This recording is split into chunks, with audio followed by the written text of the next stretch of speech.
What these cops out here are doing, killing our people and getting away with it, is not right. A week of grief, frustration, and high tensions over the death of a Houston native at the hands of police. All my entire life, it's been open season on us. Now, reinvigorated calls for racial justice and equality echoing throughout the world. With COVID, they're trying to get vaccine. There ain't no vaccine for racism. Tonight, we're doing our part to honor a Houston native, help heal our community, and erase the hate.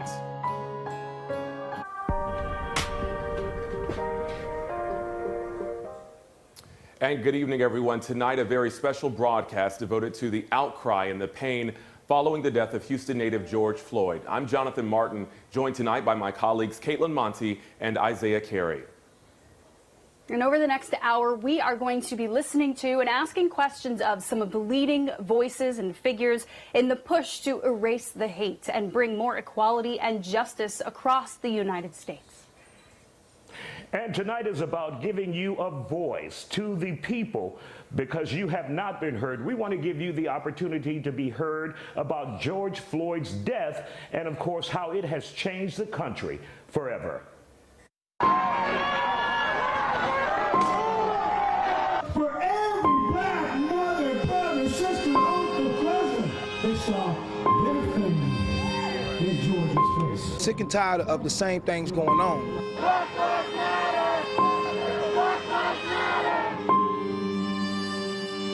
My question is, how many more? How many more? I just want to live in a future where we all live in harmony.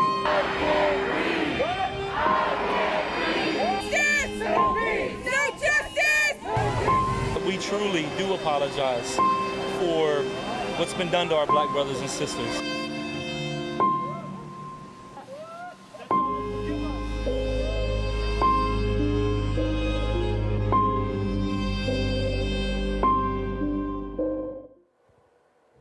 Well, 1 week ago tonight, in fact, we all remember George Floyd died during that violent encounter with Minneapolis police. And in that time, we've learned some new information.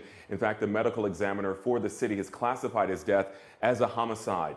For days, people have been hitting the streets demanding that all 4 police officers involved in Floyd's arrest be charged with murder. We've also seen some peaceful protests for justice be overtaken by agitators bringing violence to the streets. This has been happening in many places across the country. Well, minutes before President Trump came out of the White House this evening to pledge military action against those who are rioting, law enforcement used tear gas to clear protesters out of a nearby park.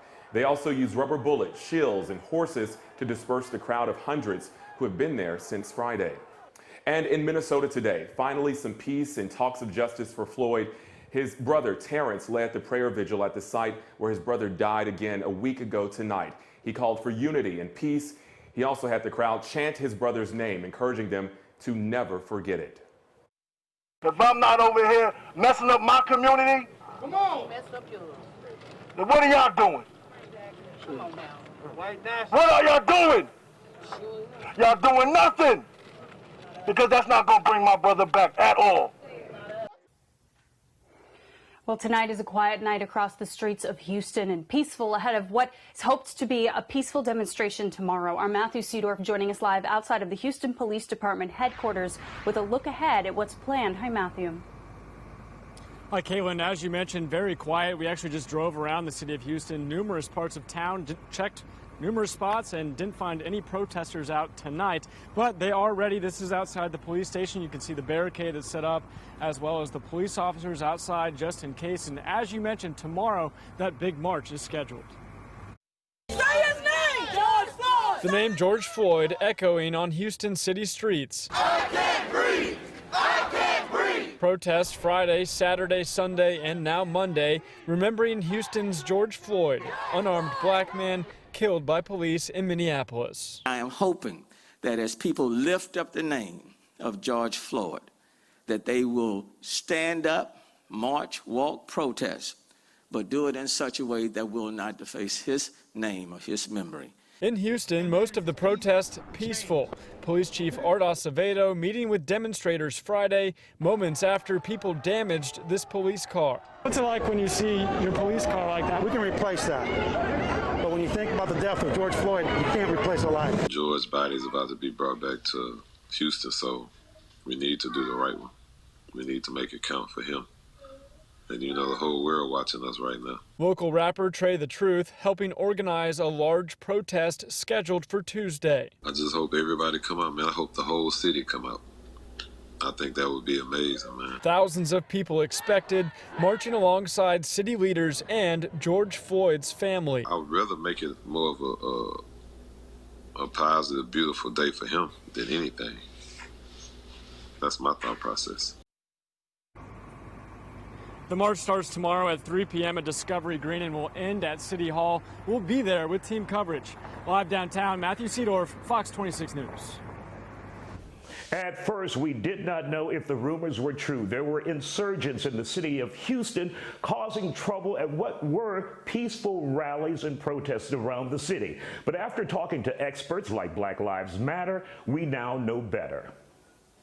You are seeing the largest protest in U.S. history where people are talking about not hands up, don't shoot, not stop killing us, but we demand justice, right?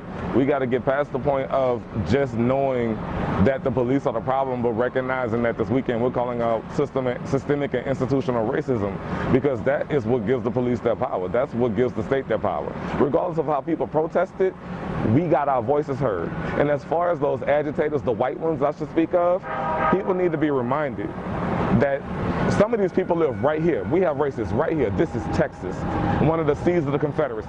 They're trying to incite a civil conflict. They're trying to, you know how they say Russia interfered? There are outside actors who are taking advantage of the situation. They always do. But here's the thing. We're way more organized than we were 6 years ago. A lot of their tactics are very based in intimidating people. And I just want people to know, always make sure you know who you are protesting with, and don't walk off of a bridge that somebody else is going to jump off of. And by the way, don't ever ask me to tell somebody how to protest. If you're gonna be angry and break a window, I can't tell you what to do. You just be prepared for the consequences that come with that. That's the kind of the stuff that we typically don't do. But I do believe that in all of the agitation between the outside forces, including HPD, what needs to happen is that one or two things. We're going to get justice, and Turner and the city council and HPD and any other law enforcement agencies are going to be held accountable. People are going to rise up and fight back. And of course, we're not done just yet with this Fox 26 special. We have lots more to share with you tonight, including a conversation with local musician and Houston favorite Cam Franklin. You may know her singing voice, but she wants another voice to be heard.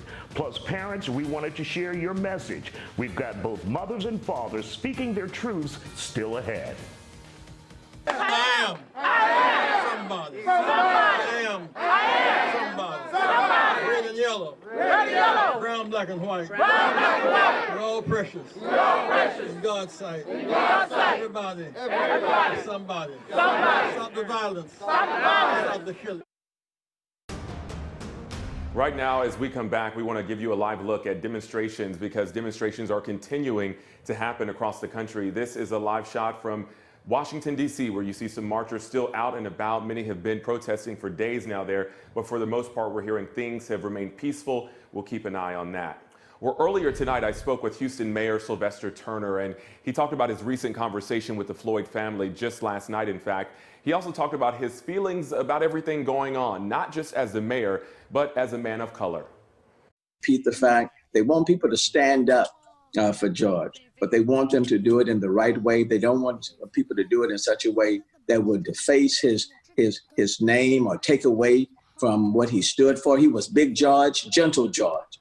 And so they want people to stand up, but they want people to do so in a very peaceful way. You are the mayor of Houston, one of the largest cities, but before that, you are a Black man in America watching all of this unfold, just like I am. How are you able to process this? You are someone who grew up right in Acres Home, so I'm sure this has to be somewhat personal for you. Right, you know, I grew up in Acres Home. I still live in Acres Home, and some would say the hood. Look, I take it personally. Before I was mayor, I was an African-American male. I came into the world as an African-American male. I'm gonna leave here as an African-American male. We've dealt with these things for generations. not just over the last 2 or 3 years, but for generations. It takes a whole lot to build that trust between law enforcement and community. You don't want to break that, because it's something you have to work at each and every day.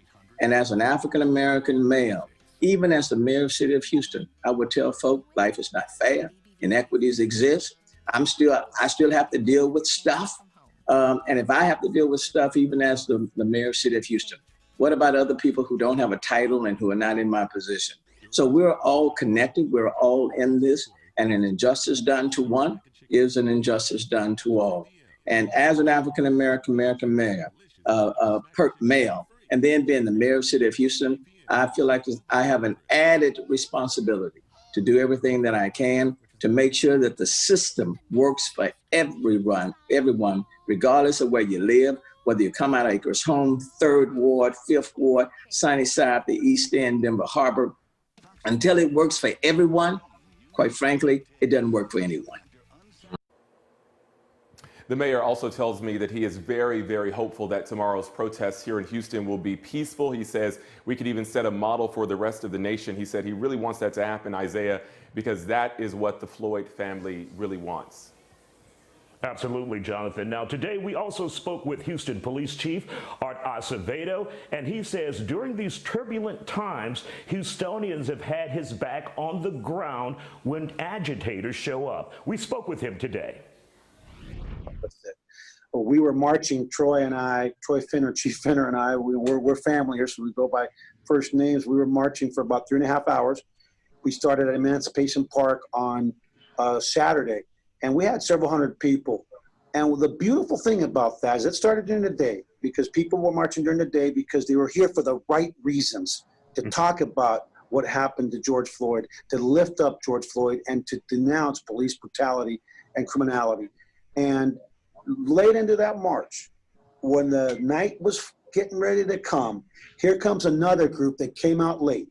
And as they ran up, they threw some bottles, some firecrackers went off, and they tried to hijack the folks from the 3rd Ward.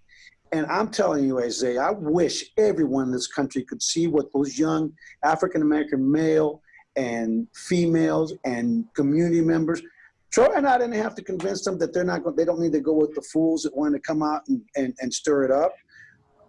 They controlled the protest, and I can't tell you how much pride I took in witnessing that. And clearly, our original group got back to the park. They did not allow themselves to be co-opted, and a lot of the folks that came up to do harm to our city, not to fool, got arrested. And again, we cannot let people think that our kindness is weakness. We have to protect our city, because that's what the people of Houston want. Above all else, we're Houstonians, we're Houston strong. And once again, this city is showing the world that this is truly the most special place in the United States to live. And I'm proud to be part of it. Way to go, Houston. And of course, the chief says he and other law enforcement officers from around the country also asked President Donald Trump to send more positive and productive messages to the rest of the country. And they say they will see and wait. We'll be back after this. And as long as America postpones justice, we stand in the position of having these recurrences of violence and riots over and over again. Social justice and progress are the absolute guarantors of riot prevention. Well, George Floyd's death has not only been very painful for a lot of people, but very personal as well, especially for a lot of black men who've experienced racism, myself included. Tonight, I'm talking to some men in our community about their experiences, what they think about what's going on, a very honest conversation, and also they're telling me how they think we can move forward. Us as black people, we have just got comfortable calling out racism, because 5 years ago, 10 years ago, you're playing a race card, and we'll kind of tuck our tail and go, yeah, we are playing a race card. We deserve to. It's incredibly traumatic for us to have to live in a world where we have to go to work and pretend to be normal people, deal with COVID-19, and also deal with the traumatic stress that comes with having to see images of yourself constantly killed at the hands of white men. And I think that's a huge dilemma right now, is like, do I go out to the protest and go out there and put myself in harm's way, or do I sit at home and preach to my boys? And with the 13-year-old me want to see me at home, I would want to see me out there on the front line. So it's a huge contrast. I think we all are kind of internally fighting and trying to find a way to navigate, and that's why I'm not hearing any judgment of us right now, because it's just so painful, and we're just tired of seeing us get killed. It's a problem on our end. It's also a very, very deep problem on our oppressors' end. And we have to re-educate them on how to treat us, but we also have to educate ourselves as black people on how to build our own, trust our own, and believe in our own. We need to stop having the conversation, because we've been having that conversation about like what we need. They know what we need. They know what we expect, right? And it hasn't worked. So as opposed to having this like writing an agenda and a plan and like, oppressor, here's our plan. That's problematic. Privileges, what happens when nothing is touching me. So if someone like him gets shot, it only hurts us.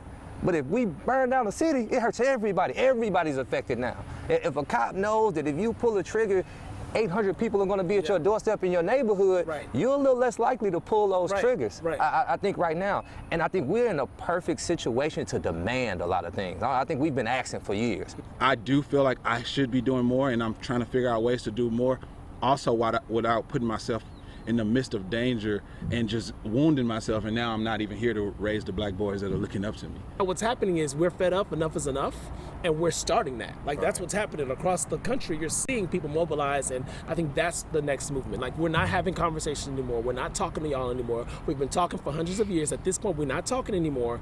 We're acting. One white person might see that they have a racist uncle, or he's having racist behavior, but you don't call it out. And so start calling it out. I think that white people can start calling each other out, and say, hey man, this 2020, we're not doing that anymore. You know what I mean? And holding each other accountable. I do want to commend the white people and all other people that I see at these protests though. It is something powerful to see. I want to thank all three of those young men for sitting down and talking to me. They are great men. They are fathers with an opinion that represents a lot of people. And we, of course, want you to share your opinions as well. We're going to take a quick break, and we'll be right back.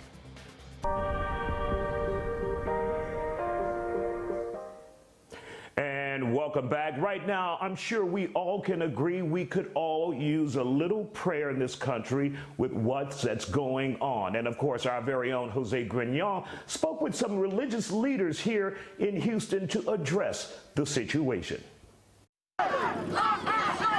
Dr. T. Grant Malone pastors a Third Ward church in the area where Houston held protests over George Floyd's death. So yes, we are in the thick of things, and I had been out on 2 occasions. I had spoken in Emancipation Park to the masses that have gathered there.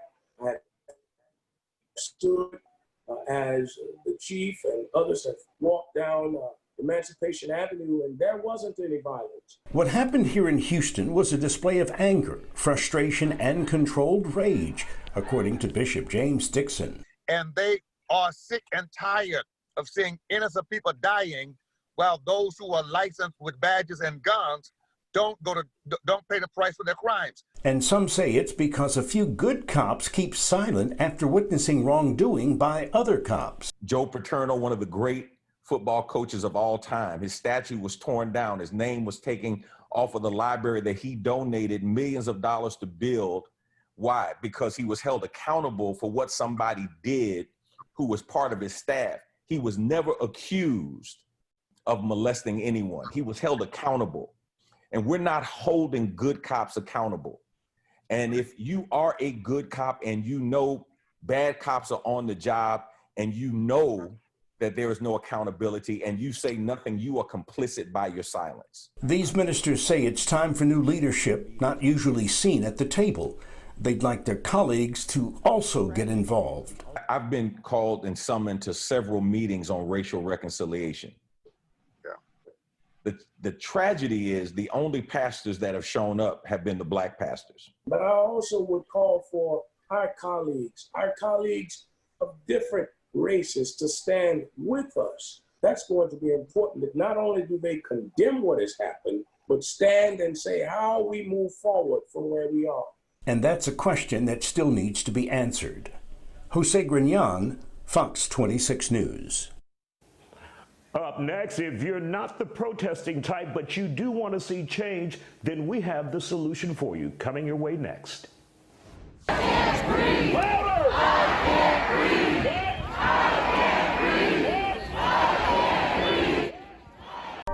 fight for racial justice. The fight for racial justice is bigger than just being in the Black community. It's bigger than just showing up at one big protest. And that is a conversation that I had today with two of the nation's leading voices on the issue.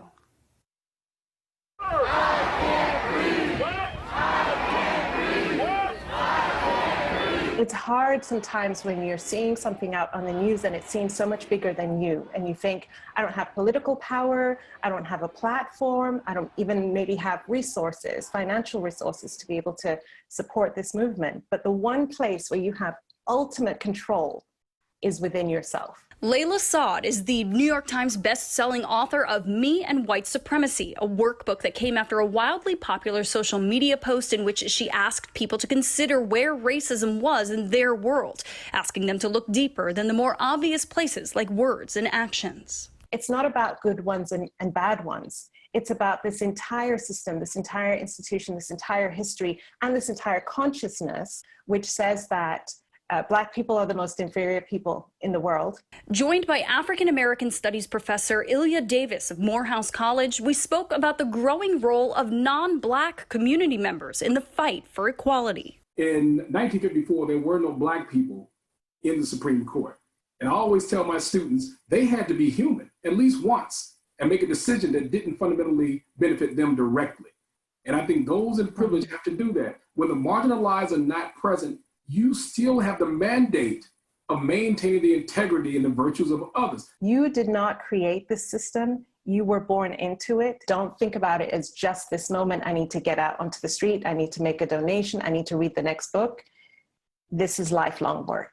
Professor, I want to come back to you because you have a quote that I read that I thought was very interesting about Martin Luther King Jr. You were asked about people saying, what would MLK do? And your response was, what he would do is no longer relevant. Explain that, and do you still feel that way? By analogy, I often do this with my Christian friends, and that is, everyone appreciates the work of their Jesus, but nobody wants to be Jesus, right? Nobody wants to take a bullet, and nobody wants to be on the cross.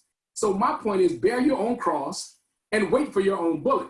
Stop looking to Martin to answer all the questions. Martin had no idea what crack cocaine was going to do to our community. None. He couldn't imagine that in the 80s. It was overwhelming. And there are other social ills that I'm not sure if that 90-year-old brother would be willing to work on right now, right? So because he was assassinated as he was, people now redact everything the brother has ever said. They anesthetize his most profound and rebellious positions, and he becomes used by both sides, so-called conservative and liberal. Why? Because he's not here to rebuff those types of interpretations. But what can't be rebuffed is me making a decision to live my life purposefully toward the ideals and principles I trust to be the best I can. And just as Dr. King brought change in his time, many believe this is the time for the next big round of civil rights and human rights change in the United States. This newscast brought to you by Carpet Giant.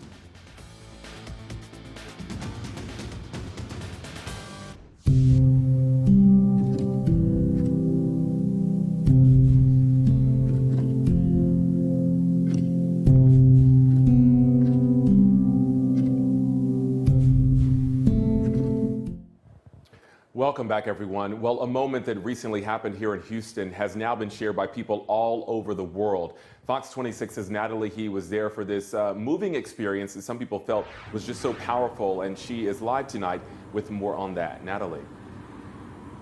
Hi there, Jonathan. Well, for starters, the mood there was extremely somber. It was pouring down rain, and so we were actually surprised to see how many people showed up despite the weather already. And people were in a very reflective mood, thinking about the events that have transpired over the last couple of weeks, over the last couple of months. And suddenly things took a very emotional turn when one half of the parishioners got down on one knee to apologize.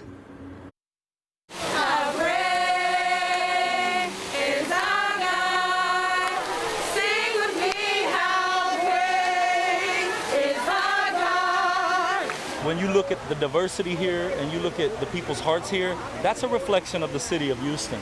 That's a reflection of people's true hearts. Taking cover from the pouring rain beneath the covered basketball courts at CUNY Home Sunday, a diverse crowd congregated to unite in solidarity at the same place where Third Ward native George Floyd grew up playing hoops. We pray that black men and women to be free from fear and hopelessness. Circled around center court where the 46-year-old's name is now etched in the ground, one by one, members stepped forward to stand by Floyd's name and called for justice and peace, the group echoing in support. I'm praying for your family and your family, because all of us lost when one of us loses. To the black community that's present today, that you would take a knee with me as we show them our hearts. But arguably the most powerful and emotional moment of the day happened when the crowd split in half by race. The white parishioners got on one knee and apologized to the black community for generations of racism and injustice. The black community responded by kneeling down as well and uniting in prayer. We need to show a symbol that we truly do apologize for what's been done to our black brothers and sisters. 1, 2, 3. With Colin Kaepernick taking a knee, it just tore us apart. I thought, we're going to take a knee to unite us. And I think there's a sentiment that that mission was misunderstood.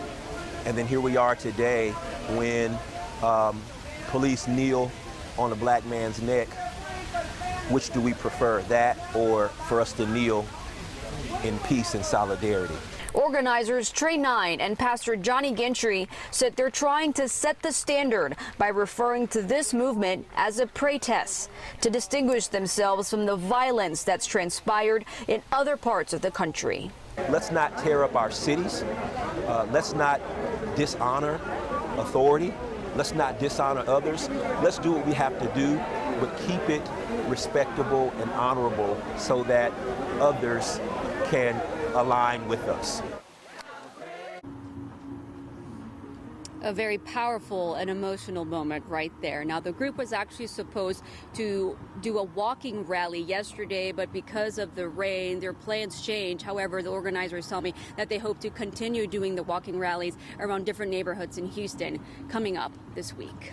Natalie He reporting, Fox 26 News. All right, what a story, Natalie. Something we certainly do not see very often. We'll take a quick break and we'll be right back. Because we're standing here for something that we all really believe in, and I think people as a whole believe in this, and some people are just scared to stand up or whatever, and that's okay, but it's all important that we all stand for the right thing and do what's right at the end of the day, man. My biggest message, and I tried to say it today, was love. That we really need to love our neighbors, and until we love our neighbors, change is hard to find. All right, you are looking live right now in St. Louis, where we are being told that a store has had flames inside. Fire crew on the scene. There were word that there were people on top of the building at the time, but things quiet there now. You see not much of a crowd, a couple people there with the officials on the ground, but we're continuing to keep an eye on various scenes that we are continuing to watch in different places, of course, where we are keeping an eye on activity here in Houston, in the hometown of George Floyd. No major activity tonight, but a large event planned for tomorrow alongside the mayor, the police chief, and George Floyd's family. That's right, Caitlin. And we want to thank everyone for joining us for this Fox 26 special. We've explored a lot over the last hour, and we appreciate you watching. As tonight, we obviously did things a little differently. Can't feel safe in my own home. Can't put no hoodie on. I grew up technically all around Houston, but I spent the most of my time in Third Ward. I went to college at Texas Southern, and coming from the same town as George Floyd, you know, that made it hurt worse, because my wonder is, when does it change? When does it end? What is it that we have to do? How good, how smart, how fast, how kind do we have to be before we get treated like human beings? A song called How Do We Heal that I recently shared. This song is a shout out and an acknowledgement and an in memoriam to all of the Black victims of police brutality. I'm trying to do my best as an artist to use the gift that I have to convey what is happening right now through the art and sharing the response of the pain and the anguish of my community. How often when you were out there on Thursday and when you go out there tomorrow, does the concept or the idea that we're doing all of this in the middle of a pandemic cross your mind? The reason people are out at these protests isn't because they don't believe COVID isn't a thing, isn't because they don't want to be safe and protect others. It's because they forced us. We have been forced to come out here and protest in the name of this man because they've shown us that they don't care about us. So we have to show that we care about ourselves. I know a lot of folks might think it's only about George Floyd, but it's not about George Floyd. It's about all of us. The Tony McDades, the Sandra Blands, the Tamirs. It's about when will we see some kind of change. There is a relatively large protest happening tomorrow. Yes. That you are also planning on being there as well. Is there a message that you want to convey to the people who are planning on going or thinking about going? The reason I do believe that Houston had a lot less violence has to do with the fact that we have a police chief that actually cares about the community and is integrated within the community and in communication with us, human to human, and not just officer to black person. We don't want to die. Change the standards. Make sure that the rules are the same across the board. And for the love of God, stop putting your legs on the back of people's necks. When it gets cold, a new threat every day. No big wow, I don't know how I'm supposed to feel now. How do we heal from this? How do we heal? They keep on breaking us like we can feel. We've all been shouting out since Emmett Till. How do we heal from this? How do we heal?